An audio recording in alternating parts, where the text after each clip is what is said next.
बुद्ध और डाकू। प्राचीन काल की बात है। मगध देश की जनता में आतंक छाया हुआ था। अंधेरा होते ही लोग घरों से बाहर निकलने की हिम्मत नहीं जुटा पाते थे। कारण था अंगुली मार। अंगुली मार ने 100 लोगों की हत्या करने का प्रण लिया था। वह 99 लोगों को मार चुका था। अब एक ही बचा था। उसका प्रण पूरा होने को इसी वजह से पूरे गांव में उसका आतंक फैला हुआ था। अंगुलीमाल एक खूंखार डाकू था जो मगध देश के जंगल में रहता था। जो भी राहगीर उस जंगल से गुजरता था वह उसे रास्ते में लूट लेता था और उसे मारकर उसकी एक उंगली काटकर माला के रूप में अपने गले में पहना लेता था। इसी कारण लोग उसे अंगुली मारने कहते थे। गौतम बुद्ध वैशाली नगर से प्रवास कर रहे थे। लोगों ने उन्हें रोका।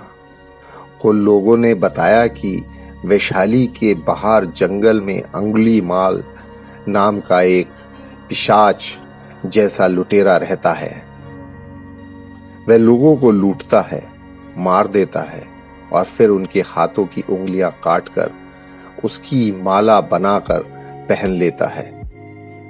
ऐसे खतरनाक इंसान के सामने जाने से अच्छा है आज रात यहीं रुक जाएं। गौतम बुद्ध ने कहा, मैंने एक बार प्रवास करने का मन बना लिया तो मैं पीछे नहीं हट सकता।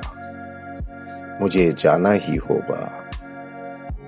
लोगों ने बहुत रोका, सुरक्षा के लिए साथ चलने को भी कहा, लेकिन बुद्ध अकेले निकल पड़े।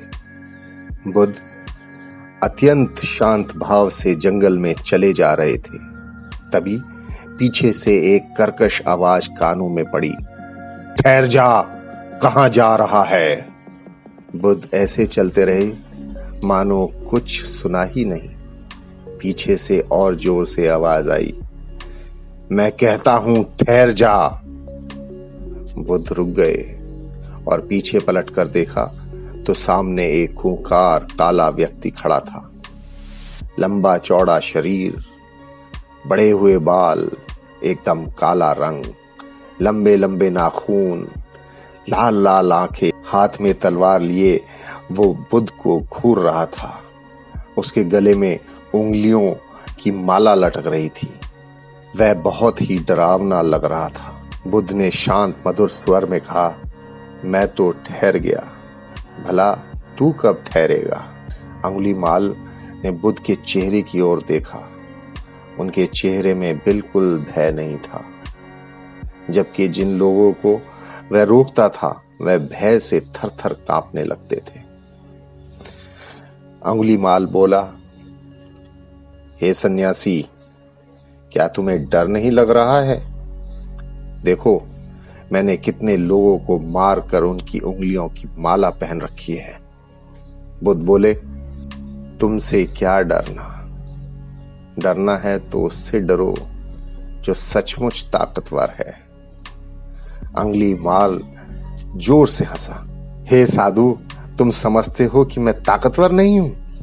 मैं तो एक बार में 10-10 लोगों के सिर काट सकता हूं। बुद्ध बोले, यदि तुम सचमुच ताकतवर हो तो जाओ उस पेड़ के 10 पत्ते तोड़ लाओ।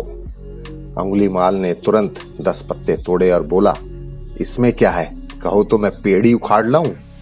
महात्मा बुद्ध ने कहा, नहीं, पेड़ उखाड़ने की जरूरत नहीं है।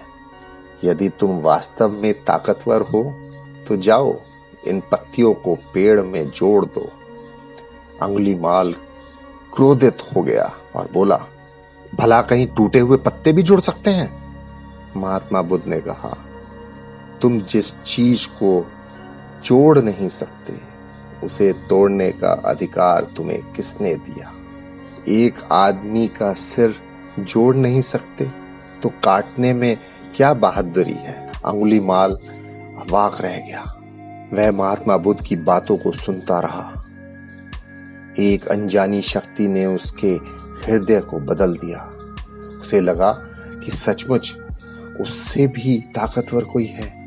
उसे आत्मग्लानि होने लगी। वह महात्मा बुद्ध के चरणों में गिर पड़ा और बोला, हे महात्मा, मुझे क्षमा कर दीजिए, मैं भटक गया था, आप मुझे शरण में ले लीजिए।